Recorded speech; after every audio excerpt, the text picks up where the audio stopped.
Neil Rogers with Bell News TV. We're here with Cesar Grajales, Navigators Insurance Rider, taking a look at his Colnago C50, and we're at Vecchios Bicycle Shop with co-owner Peter Chisholm.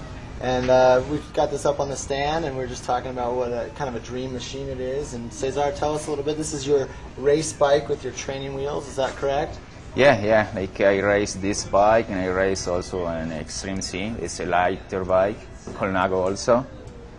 And well, what I like about this bike is kind of like a right combination. It's smooth but stiff. So basically, I love it. It's so comfortable.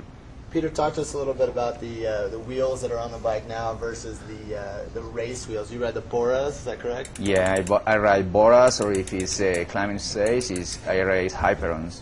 Yeah, Bora's aerodynamic, all carbon, very, very expensive, probably out of reach for the average consumer, but for a racing team that's sponsored by Campagnolo, the finest wheels there are. These are wheels that are more traditional, aluminum rim, aluminum spoke, heavier, maybe a little bit more forgiving and more reliable in a really potholed, tough type ride. I wouldn't use the Boras in Roubaix, but I might use these things. C50, though, I'll say is one of the finest carbon frames made, period.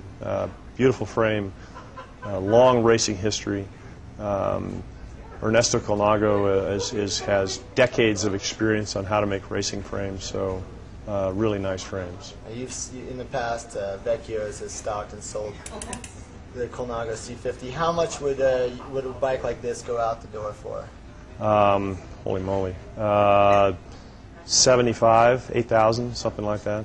It's an expensive bike. And what makes it so expensive? Obviously, it's a very nice carbon frame. What else? Talk a little bit about some of the other. The componentry is a Campagnolo record with a carbon crank, which is going to change design-wise in 2007.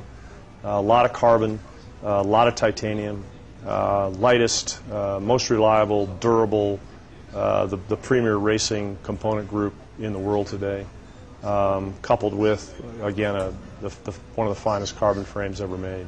If you were to take this bike out for a ride this evening, what would be the first change you would make, and what would be maybe the thing that you would appreciate the most about the ride? The first thing I would change? Sure. I probably wouldn't change anything. I'll put my own hand-built wheels on it instead of these things. Yeah.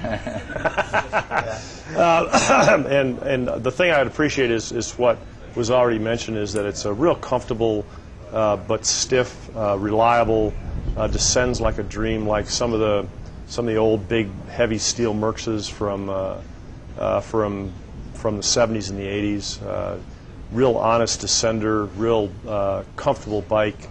You can descend at 60 miles an hour without worrying about it, but it still climbs like it's made out of feathers. So. You agree with that, Cesar? Yeah. I mean, the pilot was saying about descending, you feel safe. I mean, just every single turn you can just go. It seems like you can go easier to the turn, like more aggressive, and keep your balance. So it's a really nice bike, comfortable all around. All right, perfecto. Yep. Gracias. Thanks, dude.